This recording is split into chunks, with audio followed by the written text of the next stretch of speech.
Welcome. This is Gary Sultan, Chief of R&D and creator of IOP Technology. This video is an orientation to IOP team analysis. First, some preliminaries. Teams consist of individuals, but IOP does not know anything about their competencies, education, age, or a host of other things that affect team performance. What it does know is how they use whatever they have. It knows their information processing strategy. Team analysis abstracts this IOP information and consolidates it into a picture of the group. It sees the team as a single thing, a strange-looking, multi-headed thing, but a single thing. IOP looks at the team the way you look at an auto. A car has a lot of parts, but when you get in it, you drive the car, not the parts. IOP team analysis does the same thing. Its goal is how to run the team, not the individuals who make it up. The report also makes no distinction by rank. The leader carries the same weight as any other team member, no more, no less.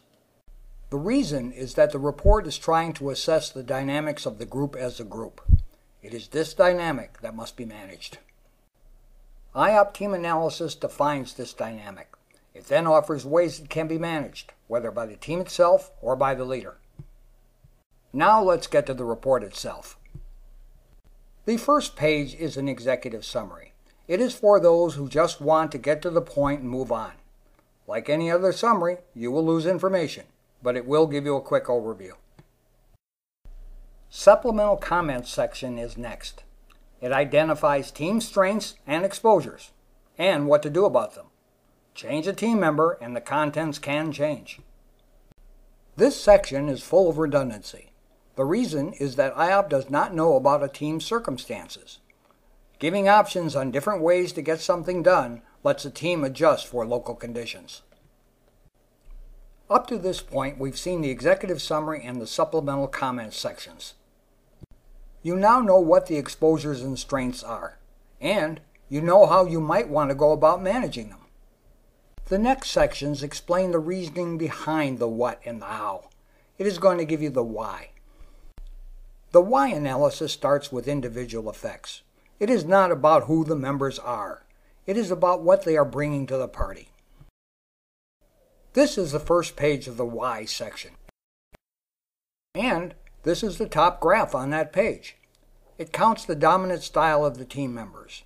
The dominant style is the one that is most likely to be used. The text explains what this profile means. This isn't trivial. Many issues get no more thought than the first response of the team. The bottom graph shows the strength of each style. Two people can have different dominant styles but share a secondary style. These combined secondary styles can take control for those issues that do not go away quickly. Style dominance and strength profiles can differ. When this happens, the text under the graph will probably pick it up. It is worth thinking about what your team's profiles mean in terms of what you want that team to do. Taken together, these two effects, dominant styles and style strength, are what people see. The patterns generated will play a major part in defining your group's personality. The next pages in the report are line charts where style strengths are sorted. The program is looking at the steepness of the curve. It is also searching for any bumps, drop-offs, or the like. The last paragraph is the computer analysis of the curve. If you want more detail on the effects of a particular style on your team, this is the place to get it. There is one chart for each style. The behavioral quirks uncovered in this section will be visible to you and others. They may affect the image of the team's personality. They will affect team operation. The next table gives team members a feel for where they fit in. It compares them to a big population sample using percentiles. This can be important. A person scoring very low in a style is likely to undervalue that style. If they know about it, they can control it. If a person is very high in a style, they are likely to overuse it. Again, if they know about it, they can control it. Pay attention to those scores way above or way below the 35th to 65th percentile range. The next chart shows the percentile profile of the whole team. People judge teams based on their past experience. Teams they worked on in the past were drawn from the general population. Most people in that population fall in the 50th percentile range, somewhere between the 35th and 65th percentile. That can become the standard of comparison for the current team. There are 10 people used on the team in this video. The standard expectation would have 5 of the 10 above and 5 below the 50th percentile. This page shows that expectation pictorially. Multiple teams drawn at random from the population would likely average out to this kind of group. This chart plots the differences between the expected and actual. The team used in this video would be seen as more action-oriented than is typical. It has a higher than expected RS. And more idea-oriented. It's a bit higher in RI. This image will affect operations. It will attract some people and repel others.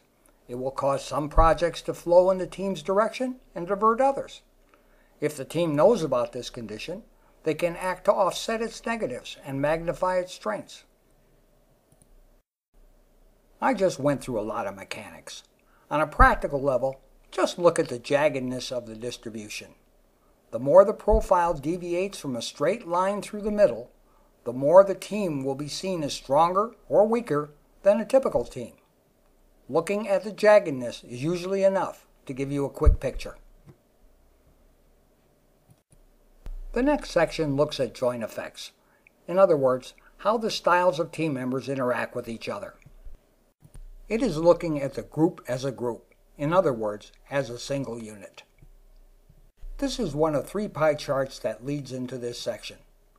This one shows strategic patterns, long-run decision postures, for the group majority. As always, the text below the graphic gives you a summary interpretation. Together, the 3 pie charts give you a picture of the team. Total preference pie tells you how the team is likely to debate an issue, which postures will be heard from, and by how much. The majority pie tells you how the team is likely to behave over a series of decisions using majority rule methods. The consensus pie tells you what is going to happen if you opt for complete agreement as a decision strategy. There is nothing that requires these pie charts to agree between themselves. Different decision strategies will produce different results. The next graphic, the composite profile, is produced by overlaying the team members' individual profiles. By the way, the pie charts came from measuring the areas on this graphic. The red area is the boundary of the group. At least one person occupies every point in this area. This is the option generating zone. Style or pattern options outside of this area will not be thought of, and thus cannot be acted upon. The gray area is where a majority of the team has a position. At least 51% of the team has a foot, or position, at every point in this gray area. Keep in mind that it does not have to be the same people at every point. All that matters is that it is 51%. The team's image and most of its decisions will be defined by this majority area. The white area is consensus space. All of the people in the team have a position in this area. Note how small it is. Issues do not come with labels. The team will have to find this area by discussion. The smaller the area, the harder it will be to find. Consensus is an expensive strategy. The last section of the report gives the individual data for each team member. The first thing you will see are the IOP scores on which the report is based. You can see your scores in comparison to every other team member. Each person's dominant strategic style is highlighted in green. Finally, the team analysis gives the profile of each team member. Yours is in there somewhere. One useful thing you can do is to overlay a transparency of your profile with that of another person. The area where your profiles overlap is where you are most likely to be in agreement. Just look for the quadrant with the largest surface area.